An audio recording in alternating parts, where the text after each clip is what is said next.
Hi, Gran. I'm seeing a therapist. She's kind of like Diane Keaton. Diane Keaton, Gran. A really nice white lady, got salt and pepper hair, dresses kind of mannish, but she's Jewish. Does that help? I know I can always talk to Jesus. Oh, Anderson Cooper is coming on. All right, then, I know you gotta go.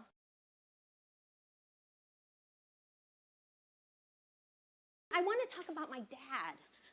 I told him I'm seeing a therapist. Oh, I don't know why I told him. What I do know is that he's disturbed. Nicole, you meaning you're telling someone our secrets and she's white? I tried to see a black therapist, you know. You're not the first therapist I tried to see. What a fucking disaster. I am so sorry about that. Look, I'm turning it off. Freaking kids. Between the kids and my customers, everybody thinks they own me. But did you hear what I was talking about before? I was talking to my manager. I was telling her about this new listing I'm bringing in. I mean, if this goes through, I might be able to stay in the vineyard this year for a month. And you'll never believe how I got it. Through my aunt in Canada. Another frigging country.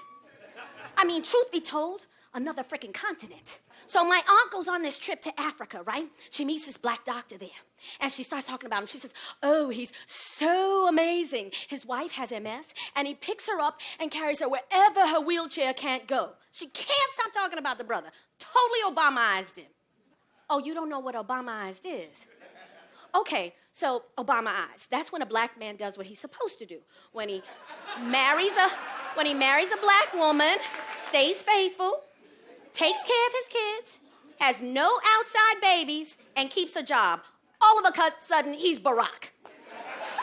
The friggin' second coming. So anyway, she finds out that he's from New York and that he lives in Clinton Hill. And she tells him that she has a niece that lives in Clinton Hills and is a realtor. And voila, he needs to sell his brownstone. It turns out I know this guy. Of course. How many black doctors live in Clinton Hill, have a wife with MS, and some kids? I mean, there are only 44 people in the black middle class, and we all know each other. My mother came to visit me for the first time since I lived in the new house. That is one crazy Jamaican. You know what the first thing she says to me is? Nicole, why you move around here? She's lucky she didn't come in the summer when they be out there fighting and beating their kids and playing music till the wee hours of the morning. And I gotta call the police. I mean, there's some evenings we drive up and my daughter says, Mommy, it looked like it's gonna be a 911 night. I could have said to her, you know, you had us living in some strange places too. Like once, I went back home to live with my mother, my stepfather, and all his kids. And they didn't even have a house phone. So I had to go to the corner to use the payphone. So I'm on the corner talking to my best friend, right? Yeah, Mitzi. Yeah, girl, blah, blah. And they didn't have a phone. So the next thing I hear a banging on the phone. Clang, clang, clang. Clang, clang, clang. What's wrong with you, fool? Don't you see I'm trying to talk on the phone? Mitzi, this fool got himself a cleaver. So the kid stays there. And I'm scared, right? But I know you can't show fear. So I turn around and I slam the cleaver with the phone. I was like, what's wrong with you? You know who you messing with? You know who my mother is, who my father is? All the while I'm backing up down the street. Blah, blah, blah, blah, blah. Yeah, yeah, yeah, yeah. And then I run into the house. And I'm crying. And my mother's like, Nicole, what's wrong with you? I was in the corner. You didn't pay for it. You ain't got a phone in your house. And some guy threatened me with a cleaver. A cleaver? A cleaver? Hold on. And she goes behind her stove and pulls out the biggest fucking machete you've ever seen in your life. I'm talking about like a cutlass that they used to cut sugar cane in Jamaica. How she got this into the country, only God knows. So she says, threaten my picnic. I'm gonna fix him. Come.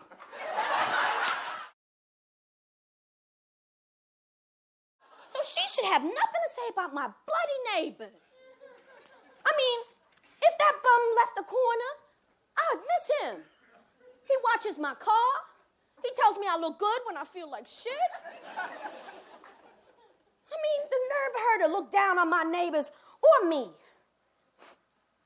You know, and it's bad enough some of them think I'm a sellout. Am I a sellout?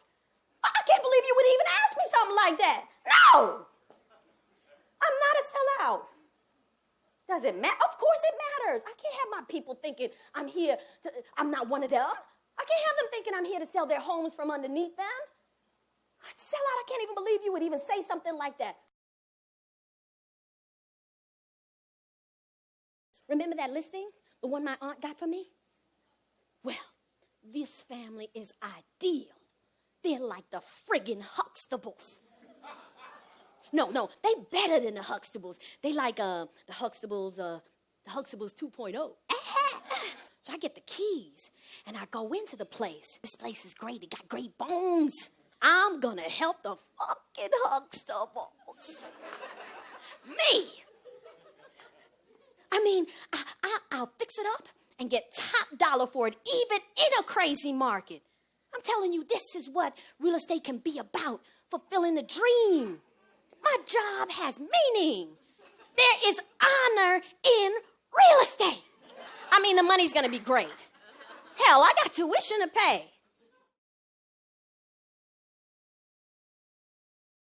At this new private school, I feel so out of my depth sometimes.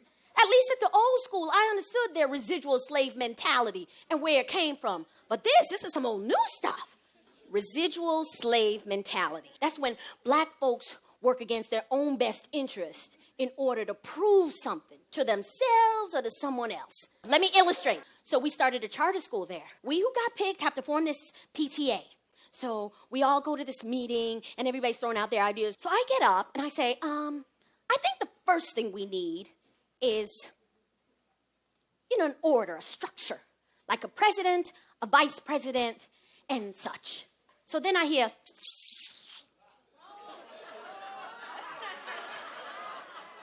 so I turn around and I say, does someone have a better idea? Yes. I don't need no president. I already got me a president. I don't need nobody telling me what to do. So then our lone white parent gets up. I think we need a chain of command. I think we need a director, maybe a vice director, and such. Robert, you're right. We need somebody to tell us what to do. Anyway, I'm voted president, so we're at this meeting to present the bylaws. And I'm doing my thing, my president thing. Oh, I'm so happy everybody came this evening. We worked so hard building community together. And here I am to present the bylaws. Right? And a hand goes up. So I said, yes. Some of us feels left out. Some of us feels like we wasn't part of the process. Some of us, hang on a second. Can we talk after this? Just let me present this to the community. So after the meeting is finished, we meet in the hallway. And my first question is, what's your problem?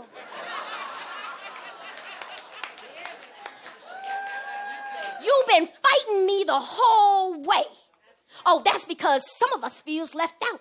Some of us feel we weren't part of the process. Some of you feel left out, not part of the process. Oh, there you go again. There you go again. Trying to act all smart. Trying to repeat what somebody got to say so you can make them feel small. What's going on here? I'm just like this lady. But my husband goes, no, you're not. I was like, yes, I am. I could do my neck. Marino says, no, you're not. Because you live in a house. She lives in the projects. You are married. She's a single mom. You drive, she walks. You may not see a difference, but she sure does. Well, it's all downhill from there. I mean, for a fundraiser, I wanted to do a film festival. She wanted to do a fish fry. I mean, I had to make some decisions. I had to get out of there. I mean, I understand when white people don't like you, but when black people don't like you, your own, I mean, that hurts. What did I do to change it? Well, I changed schools.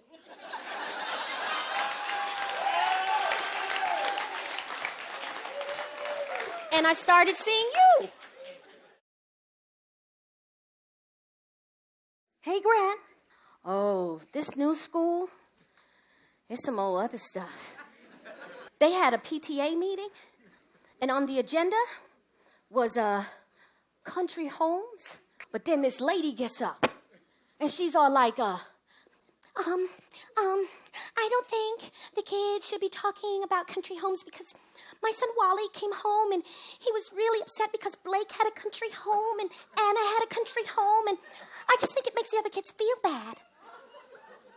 Crazy, right, Grant? But that's not it. Another lady gets up. Oh, and she's red and her hands are wringing, and she's like, we have to struggle to buy our country home. And I think if my daughter Emma wants to talk about our country home, she should be able to.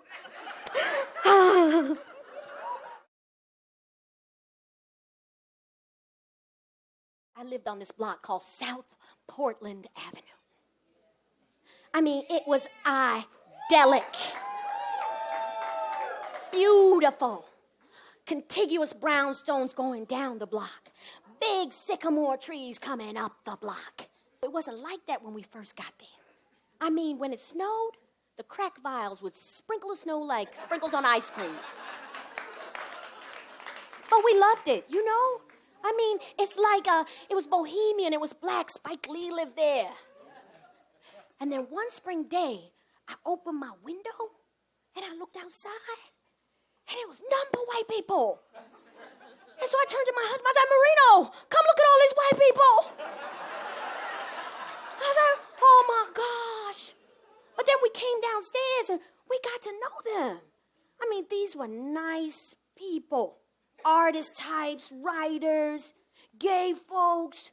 These were good bush-hating white folks. We started to notice a change. Like, you know, people wouldn't say good morning. And where we noticed it the most was at the bodega. Our bodega was a special bodega. It was Ralph's. And when you went into Ralph's, you knew there was ritual involved. There was ceremony. And then one day, I was talking to my friend Sarah. And she says, Nick. I was like, yeah. She says, I don't like these new white people that moved into the neighborhood. I was like, mm-hmm. She said, yeah, they come in and they don't say good morning. I was like, mm-hmm. She said, they expect to be served right away. I was like, mm-hmm. She said, they asked for lattes. What's wrong with the Bustelo? But you know what bugged me out about this conversation? Sarah was white. Then my house, the house that I was renting, goes up for sale. And I just knew it was going to be bought by some big Wall Street banker type. But no, a black lady buys it. I am so excited. I'm filled with that feeling. You know, that communal pride you get when Oprah does something? You know, you're like, yes! One of us! So I'm so excited to meet this lady. And I meet her, and her name's Miss Foster, you know. So I hear an accent. So I said, are you Jamaican? She says, yes. Oh, me too. Oh. Well, I'm not all Jamaican. My mother was Jewish and Indian, and my father was black. I'm buying this house, you know, because I live all the way out in Holbrook, Long Island. And we're the only black family in all of Holbrook, Long Island. And my kids, they'll be living here with me. My daughter's a DA and my son is a chef. He's in Tuscany right now. He's the only black man in all of Tuscany.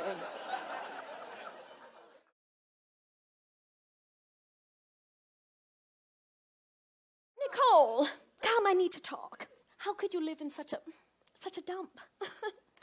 But don't worry, no worries. worries. I'm going to change everything. It's going to look like Versailles. But, that means that things are not going to be so great for you and your family here, especially the babies. There's going to be lots of dust and stuff. But I'm going to do you a favor. I'm going to let you and your husband alter your lease. Yeah. And I might even throw in some moving expenses because I see that you don't have much. So I sit down and I said, So I call up a couple people who've been in this situation. Some of them was my white friends. And they told me what to do. So I call her back. Oh, hi, Miss Foster, how are you? This is what we're going to need to move. And these are our expenses. Blah, blah, blah, blah, blah. Well, gone was the stick-up-the-butt patrician. Left in its wake was a fishmonger's wife. I am not buying no house for anybody. Who you think you are? You are just a little black thing. So I kindly hung up the phone on her and called my lawyer. And suffice it to say that Marino and I own our own home on the edge of the neighborhood.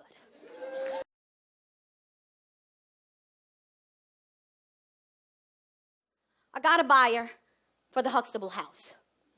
And she's all cash. No, not good news. At least not to the fucking Huxtables. They think they should get more. They think that I bamboozled them. They think because the lady who's buying it is black, that she's my friend. And that somehow I'm trying to do her a favor by screwing them. What the hell is wrong with these people? I broke broker rule number 1 and 2. 1, never lend your customers money. 2, never be more invested in the sale than your customers. Yes, I lent them money. The house needs to be cleaned up. And, for me to get great money for it, it had to be staged and it had to look right. So then he says, if I could get a loan or something. So I don't take the bait. I was like, okay, why don't y'all call me back when you figure that one out? So I'm telling my granny about this hustle. And she goes, Nikki, it's not always about you. What do you mean? Sometimes God wants you to shepherd his sheep. But here's the icing on the cake. I think they're in foreclosure. I had to see it on a piece of mail. A foreclosure will definitely complicate the sale. The Huxtable 2.0s are zeros. They're not who I thought they were. And to add insult to injury, I lost my dog.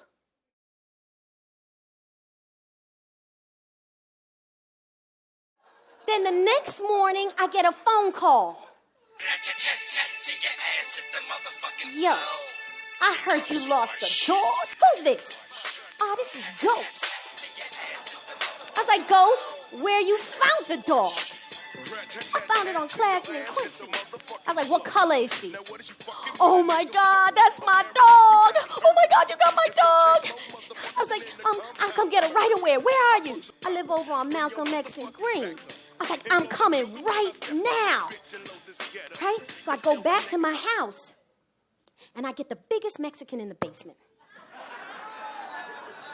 And his name is Fernando. But Fernando got rules. Fernando go, Mommy, you no get out car, okay? I was like, okay.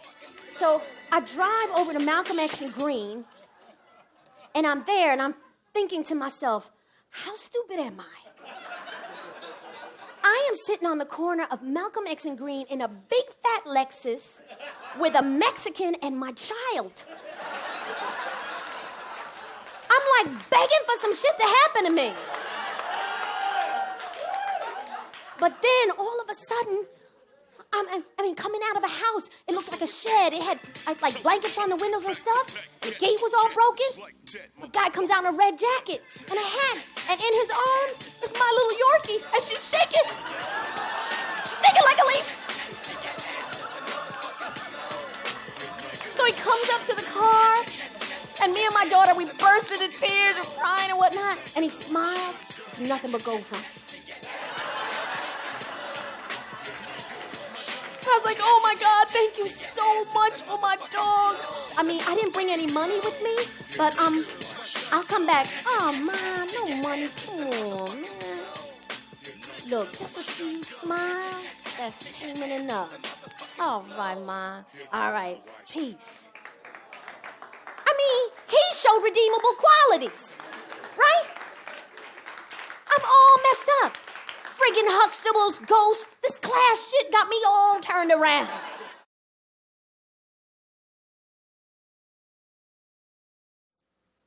My gran is gone. I can't breathe. My old one, my rock, my prayer shawl, my direct line to God. I can't breathe. You know what? I almost canceled today. No, I did. I almost canceled. Yeah. Because I was going to freaking kill somebody. Who was I going to kill? Well, the fucking Huxtables. Yeah, I'm still talking about those friggin' people. I'm all right. I'm almost there. I met this Latina. She is amazing. I mean, she runs a day camp, but you'd think she ran a Fortune 500 company. I mean, Marino and I, we put the kids in a city-run day camp. We call it urban camp. I mean, well, they're around all these people with all this money and stuff, so we thought, we wanted to give them a little balance. Basically some street cred. So we put them in this camp and it's working. I mean, it's working. Our daughter came home, you know what she said? Mommy, I got 2 new friends, July and Essence. And I knew it was gonna be real from the orientation. This lady introduces herself and she goes, hello, everybody. My name is Ruth Hernandez. And this is my camp. Quiet it down, quiet it down. You all need to listen to me, okay? This is orientation. Okay, so the first thing, you need to get your babies here on time, okay? 9 o'clock.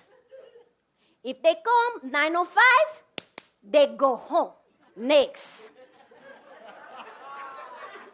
You only get 1 t-shirt. Okay? Now, I know it's gonna be stinky, but at night you take it, you put it in the thing, you wash it, and you hang it up. Or you can buy another one for $8. Anybody have any questions?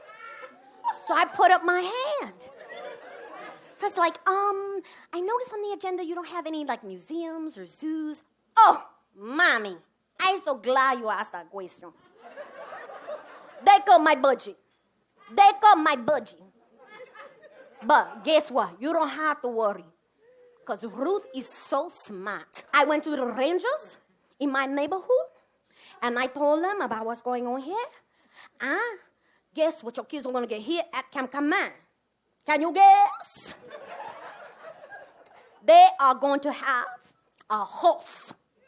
There will be a horse here at Camp Command. The Rangers will bring it, and he will be here. Yeah? And my cousin Larry, he works for a butcher who likes to get his stuff live. And before he takes it to the butcher and he's going to kill it, he's going to bring it here. He's going to bring a cow. There will be a cow here at Camp Command. So you don't have to worry about your children seeing animals or anything like that. They will have like a farm. Okay? Next. Then one day I went early to pick up the kids. And she goes, Mommy, oh, I'm so glad you came early. You know your kids, they're so cute. They're so cute. Your son, he's cute. But your daughter, oh my goodness, God bless her. Look, I'm going to give you a sneak peek. We're doing a talent show. I'll give you a sneak peek. Sage, come and bring July and Essence. Do that thing for your mommy. Do that thing for your mommy that you're working on for the talent show.